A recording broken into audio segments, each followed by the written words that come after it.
In the past, a king placed a boulder in the middle of the road and hid himself somewhere to see the people's reaction. Some merchants and rich servants of the king passed by the boulder indifferently. Many also grumbled about what a disorderly city this is. The ruler of this city is such an incompetent man, and despite this, no one would remove the boulder from the middle. Near sunset, a villager, who was carrying a load of fruits and vegetables, approached the boulder. He put down his loads and with all his effort, he removed the boulder from the middle of the road and put it aside. Suddenly, he saw a bag placed under the boulder. He opened the bag and found gold coins and a note inside. The king had written in that note, "Every obstacle and obstacle can be a chance to change a person's life." The Poor Man and the Grocer. There was a poor man whose wife made butter and he sold it to a grocer in the city. The woman made the butter in 1 kilo circles. The man sold it to a grocer in the city and bought the household necessities in return. One day the grocer doubted the size of the butter and decided to weigh them. When he weighed them, each butter weighed 900 grams.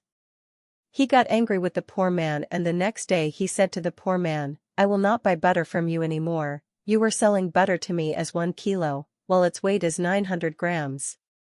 The poor man was upset and lowered his head and said, "We do not have a scale and we bought 1 kilo of sugar from you and used that 1 kilo of sugar as the weight." Bozorgmer and Anushirvan. Bozorgmer, the wise minister of Anushirvan, would go to Anushirvan early every morning and, after paying homage to Anushirvan, would say to him, "Get up early so that you may become victorious."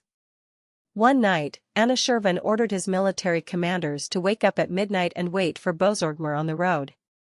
Since he wanted to come to the king's court before morning, they would strip him of his clothes and attack him from all sides so that he would have no way of escape. The next morning, events unfolded as Anushirvan had intended. Bozorgmer could not find a way of escape. Since he did not think it advisable to go to Anushirvan's court naked, he returned home and dressed again. He arrived at the king's court later that day. The king laughed and said, "Didn't you say every day, 'Get up early so that you may become victorious'?" Bozorgmer said, "The thieves became victorious today because they woke up earlier than me.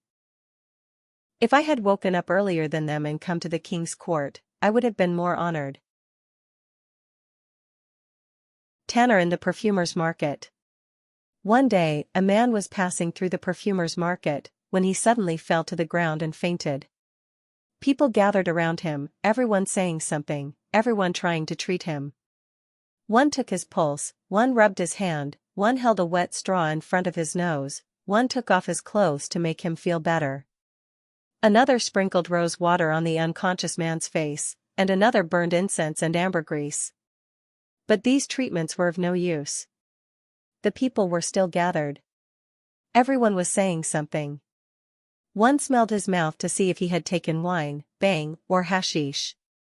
The man's condition was getting worse and worse, and by noon he had fainted. Everyone was helpless. Until his family found out, the man had a wise and clever brother.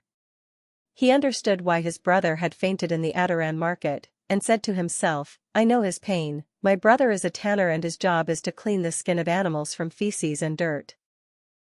He is used to the bad smell and the layers of his brain are full of the smell of dung and feces." He took some stinking dog dung and hid it in his sleeve and hurried to the market. He pushed the people aside, and sat next to his brother and brought his head to his ear as if he wanted to tell his brother a secret. And with cunning, so that people would not see, he held the stinking feces in front of his brother's nose. Because that was the medicine for his stinking brain. A few moments passed and the tanner came to his senses. The people were surprised and said that this man is a sorcerer. He recited a spell in the ear of this patient and cured him.